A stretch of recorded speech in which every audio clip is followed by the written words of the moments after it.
Hello friends, welcome to my 5th layout with Felicity Jane Creative Team. I'm using the Autumn kit, which is the November kit for 2017. And you can see the left-hand side of the page is mostly going to be the story, the journaling, and I use the kit stamp at the top there under that pleated paper. That piece that I just moved is a 3x3" square that I just pleated to look like an umbrella, an opened umbrella. And when I turn it over, you can see at the top the grateful sentiment from the kit stamp for this month is stamped in a pigment ink. It's Coral Bay pigment ink from Studio Calico.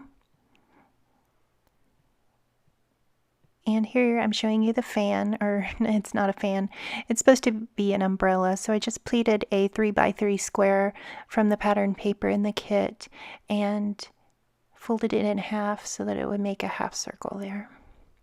I'm just trying to flatten it out so it resembles an umbrella more. And I'm finding the center. And I'm also on the American Crafts design team, and they did a poll in the Facebook group for American Crafts.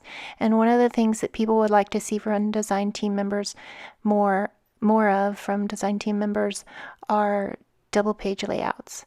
So usually when I create a design team project, I'll share one side of the layout, but then when I go to put it in my scrapbook, I'll also put a companion page. So I thought today I would just show you both pages together. And the typography created with a kit stamp at the top is the title. It says, "Grateful is the best place to be." Now I'm going to trim off these gold medallions. And if you read the journaling on the left, it says California 1976 Sunday. So it's California in the 70s. And so I really wanted to use the harvest gold and rust. And that's just reminiscent of being a kid in the 70s. You know, some of you probably weren't alive in the 70s, but if you were, you know that color scheme. So I really like that it's a vintage color from the kit here. I just happened to pick the colors that were more vintage. And the reason I'm carrying the leaf paper over to the right side is because I want it to lead your eye directly to the photo.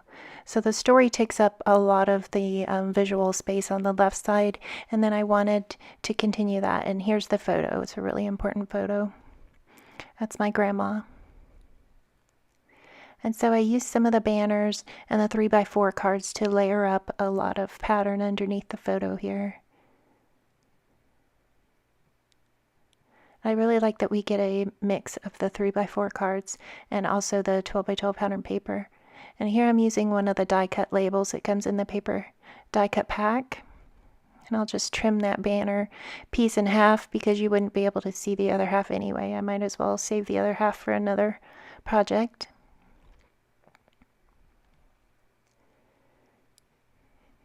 And I think my cat, for some reason today, really wanted to make an appearance in this video. I think she shows up in this video like 3 times. So she must have taken to heart my coffee cup. But like it says, all I want to do is drink coffee and pet my cat. But here, there she is. Baby kitty says hello. So here I'll continue fidgeting with the layers here. I just want to make sure I get it to where it leads your eye directly to the photo. And there's another one of the stylized umbrellas, little pleated pieces of paper. I'm just mashing it down a little bit so it's not quite so dimensional. And plus it'll kind of curve it at the top so that it looks more like an umbrella anyway, an open umbrella. There's an umbrella in the photo, so that's why. And I love the cork leaves that are included in the kit this month, and I used one of the banner shapes there as well, but I'm going to pop some of these pieces up on some foam tape to lift them off the background. Oh, there she is again.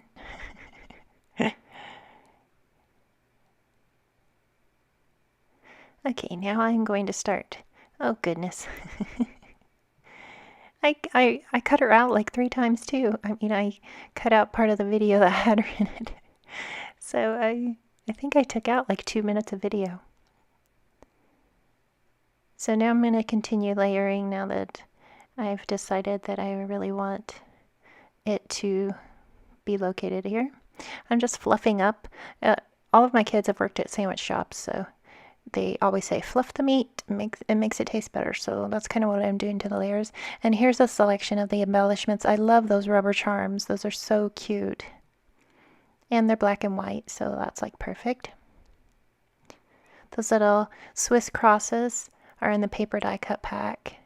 And then I'm also using one of the Swiss crosses from the rubber charm pack. And I really love the kit stamp this month. It's not too autumn themed. I mean, it has a leaf and a shadow stamp for the leaf, but I really like that it's really versatile. It does have some autumn sayings on it, but I'm going to use the cozy and all the feels sentiment stamps on the right side, just kind of near the embellishment cluster at the top right there of the photo. Then I'll stamp 2 sentiments there, one in coral and one in mustard. Both pigment inks as well. I just like the coverage that the pigment ink gives. And then I'll also take the leaf. You can see in the bottom portion of the screen there, the leaf outline and the shadow stamp as well. So now there's another embellishment cluster, and I'm just showing you the pigment ink I'm using. There's another embellishment cluster I'm working with at the bottom here, and that's the Avriel pigment ink is mustard is the color. So I'll stamp the outline, and I'm using a stamp pad underneath just so I make sure that I get a good impression underneath the page. And now that I'm watching this, I'm like, oh my goodness, I always drop the ink pad. Why did I do that directly over the layout? But I didn't drop it, so yay. Okay, so I realize I'm going to need to mask off that pattern paper so I don't get, there we go. Now it looks like the stamp went under the pattern. I'm thinking about doing another one, but no. So you might wonder why I have so much journaling on the left. It's because I've written a book and I'm in the process of trying to getting it published, but I didn't realize I read somewhere that it was about 1% of books actually get publishing contracts. So that's a little discouraging, but I'm going to keep on going. I think more women's stories, more stories with women as the protagonists need to be told and shared, and so that's what I'm doing. And I'm going to continue stamping. I thought I was going to stamp the coral, but I changed. I think I had too much coral on the layout since it's the secondary color, so I switched and put the cozy in the black pigment ink. And I'm just going to keep layering the embellishments back and try to get them right. I'm going to fiddle. I really wish I had a nice accent, because I like when people say, I'm going to fiddle with the, but I don't have a nice accent, so.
If you noticed when I stamped the leaf shadow part of the 2-step leaf stamp there, I added the mustard on the stamp first, and then I layered on the other pigment ink, the coral, at the bottom to create a little bit of shading. And that's what I also like about big pigment inks, is they can blend on the stamp really easily.